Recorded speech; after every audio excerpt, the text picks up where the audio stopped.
Olá, bem-vindos a mais um episódio do podcast O Assunto É. Eu sou Letícia Leite, sou uma mulher branca do cabelo ruivo, uso óculos e estou usando uma blusa preta. Olá, eu me chamo Ana Paula, sou uma mulher branca de olhos castanhos escuros, cabelos castanhos abaixo dos ombros e estou usando uma camisa social na cor vinho.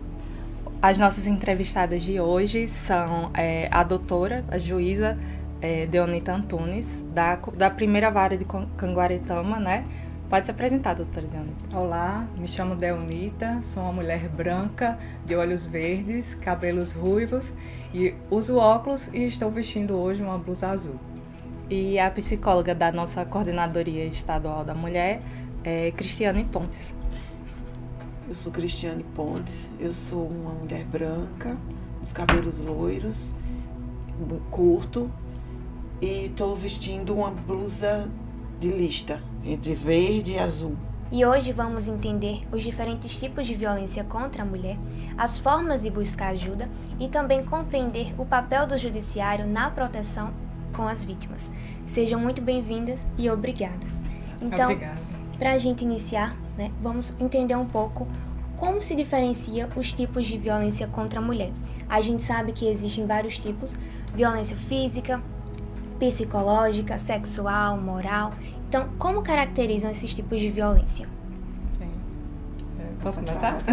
Excelente pergunta, né? Muitas mulheres, muitas vítimas, elas acabam associando a violência doméstica apenas à agressão física. E a gente sabe que a violência ela é muito mais que isso. A violência, ela se apresenta de várias formas, não só a física, mas também a psicológica, a sexual, a moral, a patrimonial e também, esses casos em que há a agressão física propriamente dita.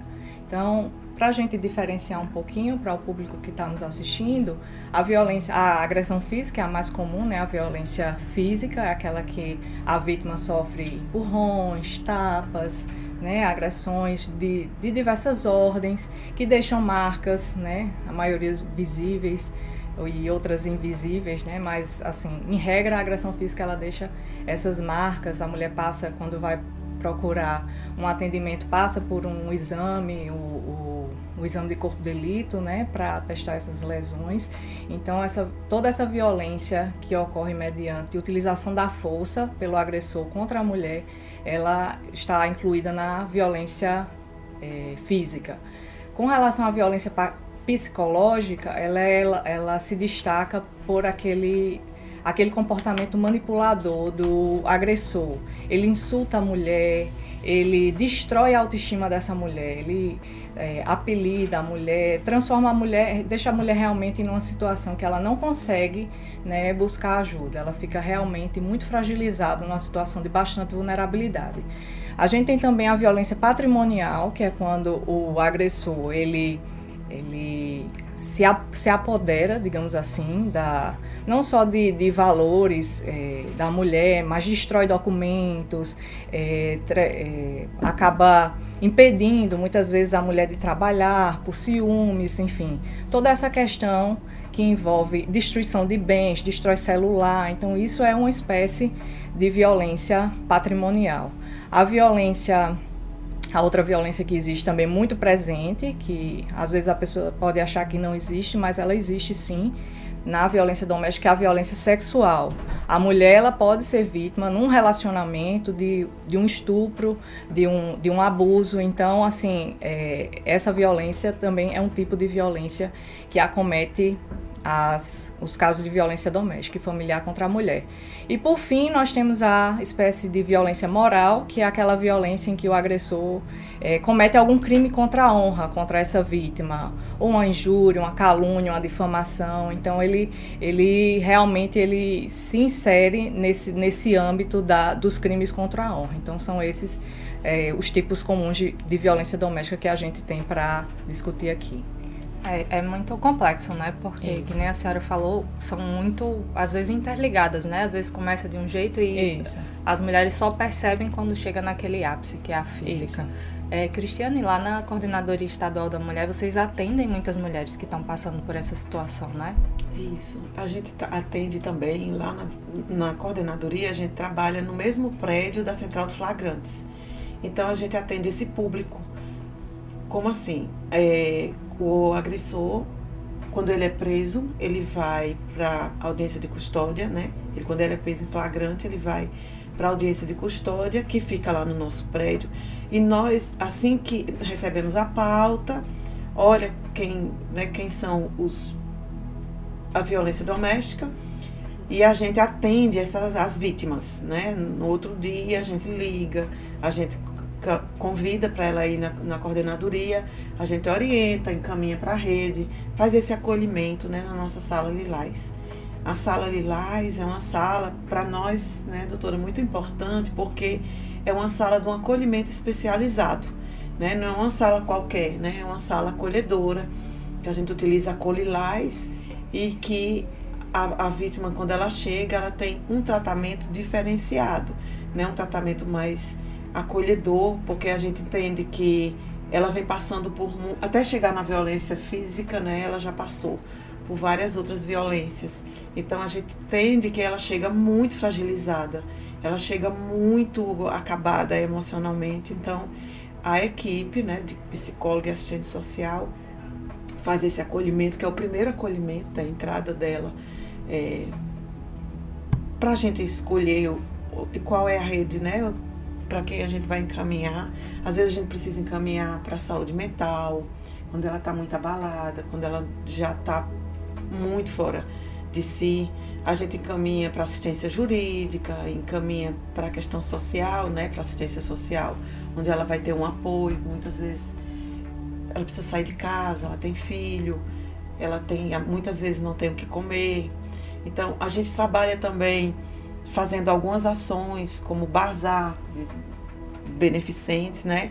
Que nesses bazares a gente fica com algum dinheiro em caixa para que a gente possa comprar uma cesta básica, a priori, né? Logo quando ela chega, antes da gente fazer o encaminhamento.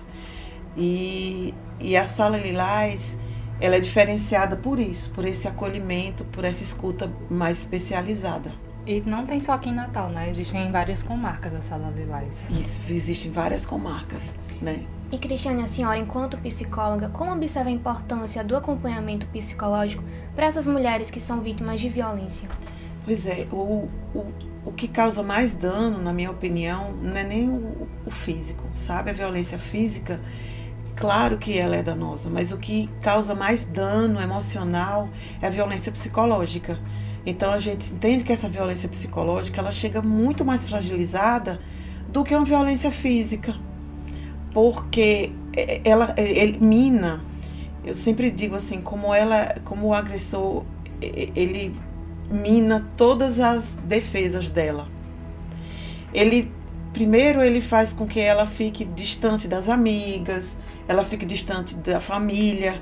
Então ele vai pelos lados minando essa rede de apoio dela, principalmente apoio emocional, que é o apoio das amigas, da família. Então ela chega muito mais fragilizada.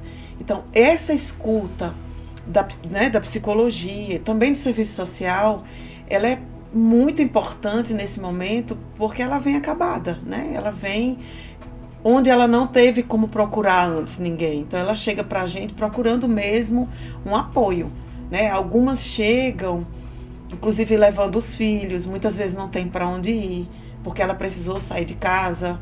Muitas vezes a violência emocional, ela é muito impactante, assim, pra gente que trabalha com ela, porque quando ela chega pra gente, ela vem muito abalada, muito acabada. Então a gente precisa fazer esse acolhimento especializado, olhando toda a questão dela, não só como ela chega, né, mas como ela está, como que ela está nessa casa, nessa família, quem pode, né?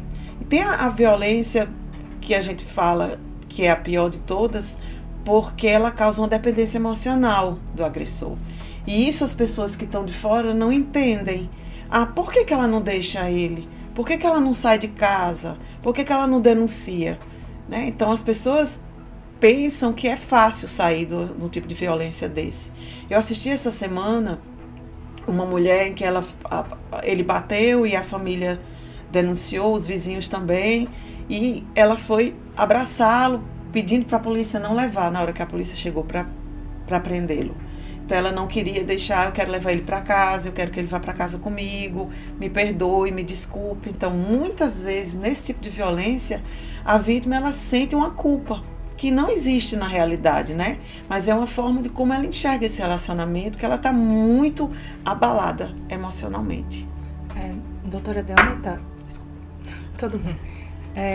Como é que o lado... Porque claro que todo esse trabalho é feito de uma forma multidisciplinar, existem psicólogos, assistentes sociais, mas como é que o jurídico lida com essa mulher que está, vamos dizer assim, nessa dependência emocional, que sofreu essa violência psicológica?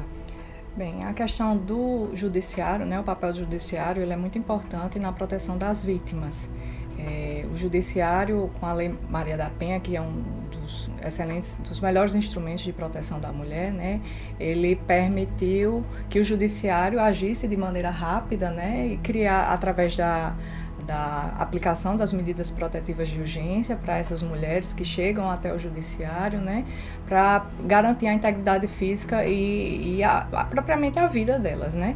Então, a mulher que é vítima de violência doméstica, ela pode acionar diretamente pela delegacia, pelas delegacias especializadas, pelos centros de atendimento à mulher, pelo Ministério Público, Defensoria Pública. Ela pode se dirigir a uma dessas instituições e requerer, né, a aplicação dessas medidas protetivas de urgência. A Lei Maria da Penha, ela prevê em seu artigo 22 diversas medidas que podem ser fixadas. Essas medidas independem de outras medidas previstas na legislação, mas, enfim, o juiz, assim que recebe o pedido, ele confere celeridade, faz a decisão, independentemente de ouvir as partes, de ouvir o Ministério Público, para garantir justamente essa integridade física e psíquica da mulher. Essas medidas protetivas, elas valem enquanto a situação de risco persistir, né? Então, a mulher, ela pode requerer o afastamento do agressor do lar comum, pode requerer a proibição dele se aproximar dela, dos familiares, das testemunhas, e aí o juiz fixa uma distância mínima entre agressor e vítima. Também existe a possibilidade de fixação da proibição de comunicação por qualquer meio, né? Seja a comunicação por celular, rede social, enfim, qualquer tipo de comunicação. Além disso, podem ser fixadas diversas medidas, né? Alimentos, suspensão do direito de visitas, proibição de frequentar lugares, tudo isso com vistas, né, a resguardar a integridade física da mulher. É um instrumento verdadeiramente importante que precisa ser divulgado, né? Teve uma pesquisa recente do Data Senado que eu estava vendo, que traz os dados do Rio Grande do Norte, né? Das mulheres que foram entrevistadas, 67% afirmaram que conheciam pouco a Lei Maria da Penha. Então, um instrumento tão valioso que é capaz de garantir essa proteção para a mulher ainda não é tão difundido, embora já esteja há tantos anos sendo debatido, ainda não é tão difundido. As pessoas ainda têm pouco conhecimento sobre a abrangência, sobre a importância dessa lei, né? O juiz também pode fazer encaminhamentos, né, para atendimento psicológico dessa vítima, assistência jurídica, muitas vezes ela precisa entrar com alguma ação civil, né, até acompanhar o processo, então é também feito esse encaminhamento se necessário. E falando em Lei Maria da Penha, que foi sancionada em 2006, não é isso? Quais são os avanços mais significativos desta lei, desde sua criação até os dias atuais? Bem, a Lei Maria da Penha é uma lei realmente muito importante, né, na proteção da mulher, né, nesse combate à violência doméstica, né? Ela vem com esse olhar de acolhimento, de criação de rede de proteção, né, de ações articuladas do poder público, ações não governamentais, mudanças institucionais, né, para realmente acolher essa mulher que é vítima de violência doméstica. Então, isso foi um avanço muito grande. Antes não se tinha essa ideia de de acolhimento da mulher, de tentar entender as razões pelas quais as mulheres muitas vezes retomam, né, os relacionamentos. É um assunto que a gente escuta muito, porque, né, a mulher não consegue se libertar desse ciclo de violência, né? E a gente sabe que as razões são inúmeras. As mulheres, elas têm medo de represálias, medo de morrer, medo de que o agressor faça alguma coisa contra seus filhos, né? Tem a dependência emocional, que foi aqui falada, a dependência financeira. Muitas vezes as mulheres não deixam o relacionamento porque não têm condições de se sustentar, tem medo de, quando sair, não conseguir se sustentar nem sustentar os filhos. Então isso é uma preocupação muito forte e é um fator que impede muitas mulheres de deixar esse relacionamento abusivo, né? Além disso, a vergonha de pedir ajuda. Muitas mulheres têm aquela ideia, aquela noção de que casamento ela tem que suportar a qualquer custo, né? Independentemente da violência que sofra, seja por razões diversas, né? Então tudo isso impede a mulher de buscar ajuda, e até o medo que a mulher tem de saindo daquele relacionamento, encontrar um relacionamento pior, ou então porque ela nunca passou por uma experiência positiva, então ela acha que está tudo bem ser daquele jeito, porque para ela o relacionamento tem essas agressões, tem essas humilhações, tem essas ameaças. Às vezes porque viu a mãe, a avó passando por isso. Isso, justamente. Então, assim, a Lei Maria da Penha, ela vem fortalecer essa mulher, ela vem ajudar essa mulher a se libertar, né? A dizer, olha, você não está sozinha. Existem instrumentos legais que permitem que você saia desse ciclo da violência, né? Existem instituições, existem pessoas, grupos que estão, né, trabalhando para apoiar essa mulher que quer sair da violência. Existem instituições capacitadas, né, instituições que vão acolher essa mulher e que vão permitir que ela possa reconstruir a vida dela. Ela não é culpada, ela tem que, assim, o primeiro passo ela não é culpada dessa violência que ela sofre. Ela é vítima dessa circunstância, dessa estrutura, desse machismo, da relação, né, de poder, de controle que muitas vezes o homem exerce sobre a mulher, o agressor, né, exerce sobre a mulher. Então, assim, a Lei Maria da Penha, ela vem justamente para reforçar, né, e garantir que a mulher possa reconstruir sua vida e recomeçar. Houve toda essa adequação institucional, né, as instituições, principalmente o judiciário, com a Lei Maria da Penha, essa criação da rede, mas eu vejo, a gente vê, enquanto instituição, que também falta essa adequação cultural, que é mais difícil, né, que nem a gente estava falando. Às vezes uma mulher viu gerações de mulheres ao redor dela passando por aquilo e acha que só existe isso. Cristiane, como é que, desde o início da sua atuação enquanto psicóloga, a senhora vê alguma, não sei se avança, alguma mudança nessa questão cultural? A gente está fazendo um trabalho lá na coordenadoria que eu acho, assim, um dos mais importantes de todos os projetos que a coordenadoria tem. A gente tem o Papo de Lei com a Juventude, que é um trabalho de base, né, que a gente vai nas escolas, nas instituições, e a gente vai falar disso para crianças e adolescentes. A gente vai conversar com eles sobre isso. Eu acho que isso chega de uma forma diferente, né? Já das crianças entenderem o que significa uma violência doméstica, dos meninos entenderem que precisam tratar as meninas bem, das meninas entenderem que não precisa passar por relacionamentos abusivos. Daí a gente fala com adolescentes, leva oficinas para eles, onde a gente mostra filmes, né, falando sobre comportamento abusivos, o que é, né? O ciúme, né, não deixar sair com as amigas, o próprio namorado não querer que ela saia, que aí ela acha bonito aquilo porque ele está cuidando de mim. Então é toda essa cultura que a gente vai quebrando pela base, né? Então eu acho esse um dos projetos, assim, dos mais importantes da coordenadoria, que é ir nesse trabalho de base mesmo, de chegar perto das pessoas, mostrando o que é violência doméstica. E como você falou, Letícia, a própria... Eu vivi uma violência doméstica, a minha mãe viveu, minha avó viveu, né? Você vai por essa linha de que é normal.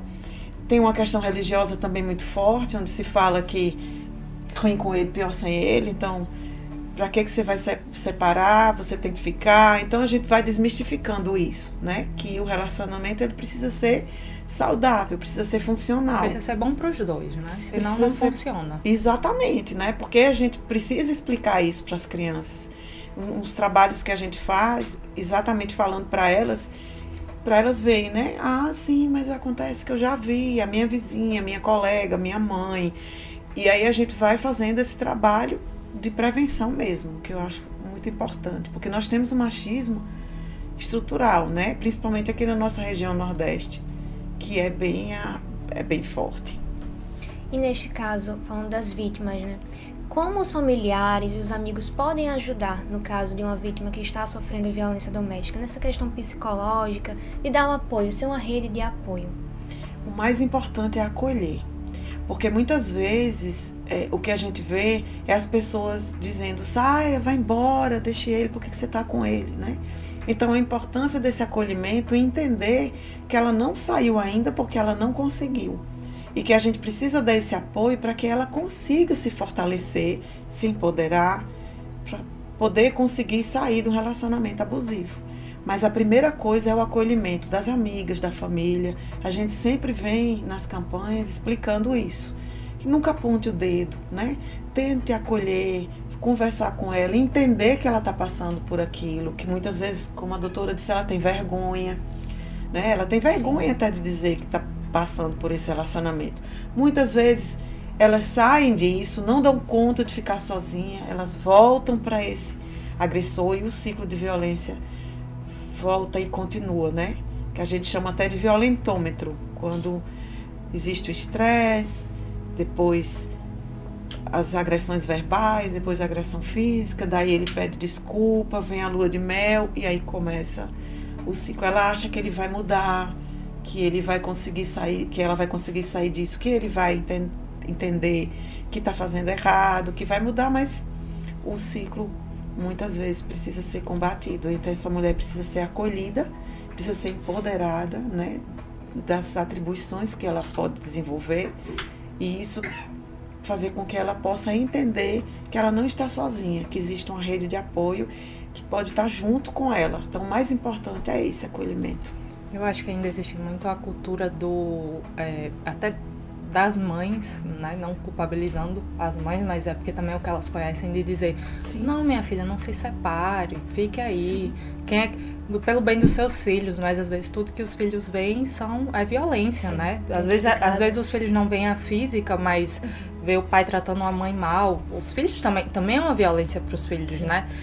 Doutora Deonita, existe alguma lei, alguma legislação específica para essas crianças que também estão dentro desse lar com violência doméstica? Bem, o ordenamento jurídico ele protege, né, também as crianças de qualquer espécie de violência. Existe uma lei específica que agora não me recordo o número especificamente, mas também é possível fixar algumas medidas de proteção com relação a essas crianças, né? Inclusive a medida protetiva em favor da mulher de suspensão do direito de visitas dos dependentes menores, ela é uma forma, ela é sempre utilizada, sempre com apoio no que a equipe multidisciplinar diz, e também é visando sempre o bem-estar e o melhor interesse da criança e do adolescente, né? Então, a legislação também fixa medidas de proteção em favor dessas crianças, em favor desses adolescentes, para que elas possam viver em um ambiente livre de violência. A criança, ela tem o direito, é um direito constitucional de crescer em um lar sadio, um lar que ela não seja vítima, né? Mesmo só por ver, digamos assim, não é só por ver, né? Assim, modo de dizer, mas que ela não... Às vezes ela não é a vítima direta, Isso, né? Não é a vítima direta, mas ela fica presenciando aquele tipo de comportamento e muitas vezes até replica, né? Porque acha que aquilo é normal, que aquilo é o que ordinariamente acontece, né? Então, existe realmente essa proteção contra as crianças e adolescentes com relação a essa violência também, que é realizada contra a mulher. E a senhora falou em medida protetiva. Falando na medida protetiva, qual o passo a passo que a mulher deve seguir para tirar uma medida protetiva? Para solicitar. Certo. A mulher vítima de violência doméstica, ela, né, o primeiro e mais importante passo é buscar ajuda, como a gente já falou aqui, né?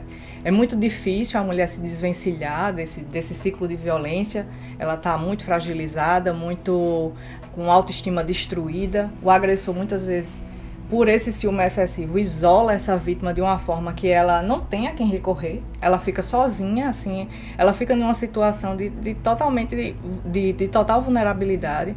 Então, o primeiro e mais importante passo é essa mulher entender, não, isso aqui passou do aceitável, isso aqui não é mais um relacionamento normal, isso aqui é abuso, eu vou denunciar, eu vou procurar a justiça, eu vou procurar um instrumento de defesa para eu sair desse relacionamento. Então, a mulher vítima de violência doméstica, ela pode diretamente, como eu já falei, seja através do Ministério Público, das delegacias, das centrais de atendimento, um advogado, enfim, procurar ingressar com esse pedido de aplicação de medida protetiva de urgência, que vai ser distribuído, né, a uma das varas com competência para julgamento de ações de violência doméstica. Lá, o juiz vai receber aquela demanda, né? É importante que a mulher descreva realmente todas as agressões que vêm acontecendo, com riqueza de detalhes, com datas, com assim, o máximo de informações que ela puder colocar, porque isso, né, fortalece o pedido dela de aplicação de medida protetiva. Então, ela se dirige a uma dessas instituições, as instituições encaminham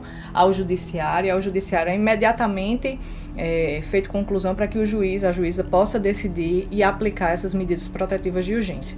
São aquelas das mais diversas, né? Não é um rol taxativo, a lei permite a aplicação de outras, caso o juiz entenda ser o caso, né? ser aplicável à situação, e aí a mulher tem esse instrumento de proteção a favor dela. A mulher, inclusive, pela lei, a legislação protetiva, ela tem o direito de ser notificada de todos no processo porque essa violência ela dá ensejo tanto a um pedido de medidas protetivas, quanto muitas vezes a um inquérito policial que vai ensejar uma ação penal. E na ação penal, a mulher, a vítima, ela tem o direito de ser notificada de todas as questões processuais relacionadas ao agressor. Se ele entrou na prisão, quando ele saiu da prisão, tudo isso ela tem direito a ser notificada. O teor da sentença, então assim, é uma forma da mulher também se proteger, se preparar, ficar alerta, né? Não, agora ele saiu da prisão, né? Porque tem todos esses prazos que o judiciário observa, né? Então, assim, é uma forma muito, muito abrangente, assim, é bem livre, não é uma coisa engessada, né? O que importa é que a mulher faça esse pedido chegue ao judiciário, o judiciário possa, né, entregar essa prestação jurisdicional, entregar essa medida protetiva que ela tanto precisa para barrar de vez esse ciclo de violência. É importante que a vítima, além da medida protetiva, que é o que o judiciário, a medida que o judiciário aplica, o que é que ela pode fazer enquanto pessoa que não quer ficar mais perto daquele homem, não quero mais, o que é que eu posso fazer para me distanciar? É importante ela compreender primeiro isso, né? Porque, como eu disse, a dependência emocional, ela faz com que isso fique muito tumultuado na cabeça dela. Mas a coisa mais importante mesmo é que ela procure ajuda no judiciário, né? Que ela procure ajuda através da DEAN. Existe um formulário de avaliação de risco na delegacia, onde, como a doutora falou, a gente vai percebendo qual é o nível de periculosidade, né? Do que ela está vivenciando. Então, o cuidado que a gente precisa ter enquanto rede de apoio, o cuidado que a gente precisa ter é que isso não chegue a um feminicídio. O cuidado que a gente precisa ter é protegê-la de alguma forma para que ela fique em segurança. Isso é a primeira coisa, quando ela chega pra gente, né? O cuidado é esse. Que ela fique em segurança. Vocês encaminham também, tanto a coordenadoria quanto outras salas lilás têm a prerrogativa de encaminhar, por exemplo, para um abrigo, alguma... Sim. Porque às vezes a mulher, que nem a gente falou, todas essas medidas são para evitar que chegue ao feminicídio, que também é uma lei muito importante, né? Ela tem tem gente que ainda não compreende, às vezes porque não vai atrás, que é diferente do homicídio,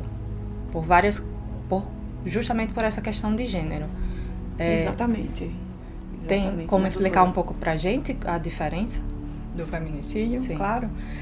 O feminicídio, ele entrou no ordenamento jurídico brasileiro inicialmente, assim, expressamente, né, digamos assim, em 2015. Ele entra inicialmente como uma qualificadora do homicídio, mas aí a situação de violência doméstica no Brasil, a gente ainda tem índices altos, né, de mortes de mulheres. Então, uma alteração recente, no ano passado, né, 2024, incluiu o feminicídio como crime autônomo. Agora ele está previsto no artigo 121A do Código Penal e ele tem pena de reclusão de 20 a 40 anos. O feminicídio é o assassino, digamos assim, é um termo utilizado para descrever o assassinato de mulher em razão de sua condição de gênero. O conceito legal do feminicídio é matar mulher em razão de sua condição feminina, né? Então, em razão de ser mulher. O que a gente vê é que o feminicídio ele vem se alastrando, né? A pesquisa do Ministério da Justiça, tem uma pesquisa do Ministério da Justiça que diz que a cada 6 horas e meia uma mulher é vítima de feminicídio. Ou seja, a cada 6 horas e meia morre uma mulher, não por doença, não por acidente, mas só por ser mulher. Não por um assassinato, às vezes num assalto, num latrocínio. Isso, mas por ser mulher. Exatamente. Por ela, ou ela enfrenta uma situação de violência doméstica, ou então há um menosprezo e uma discriminação à condição de mulher. Então, esse feminicídio ele ocorre. Em regra, o que a gente observa é que o feminicídio ele decorre de uma série de agressões. Ele é o ato final, digamos assim. A mulher vai nesse ciclo da violência que vai se repetindo cada vez mais intensamente, de forma mais grave. As agressões, elas às vezes começam com um empurrão, um tapa, uma discussão, né, mais acalorada, uma coisa de insultos. Mas aí da outra vez a mulher perdoa, porque a mulher acredita que ele vai mudar, né? Ela tem... O agressor, ele é manipulador, ele tem essa característica, né, de ser articulado, de fazer uma manipulação na vítima. Então, ela acredita naquela situação que ele vai mudar, que ele vai se transformar, que quando a gente que trabalha com isso, a gente vê que isso não acontece, né? Então, a mulher, ela acaba, às vezes, até se sentindo culpada, achando que ela não deveria ter agido assim, que ela deveria ter tratado o homem de outro modo, que aquilo foi culpa dela, foi coisa do momento, era porque ele estava estressado, era porque ele, né, enfim, estava de cabeça quente, e a gente sabe que não é. São agressões, são relações abusivas e tóxicas. A mulher muitas vezes não consegue perceber isso. Então o feminicídio ele vem dessa progressão de agressões. As agressões elas vão ficando cada vez mais intensas até um ponto que o homem ele não, a mulher, quando ela acorda assim desse pesadelo e decide finalmente se libertar, procurar ajuda, denunciar, o que é que acontece? O homem, o agressor, ele não aceita que a mulher pode recomeçar. Ele não aceita que a mulher pode reconstruir a vida dela. Então o que é que ele faz? A mulher é meu objeto, a mulher é minha propriedade.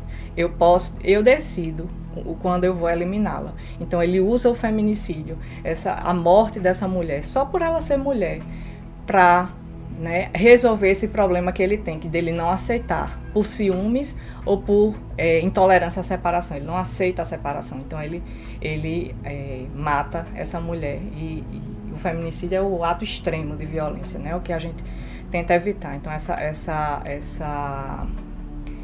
questão ela é muito, muito evidente porque, como eu disse, a cada 6 horas e meia uma mulher morre de violência doméstica. Então é um índice muito alto ainda, a gente ainda tem um caminho muito longo a trilhar, né, de conscientização, de desvencilhamento, de tirar essas amarras dessa estrutura que prega essas relações de poder desigual.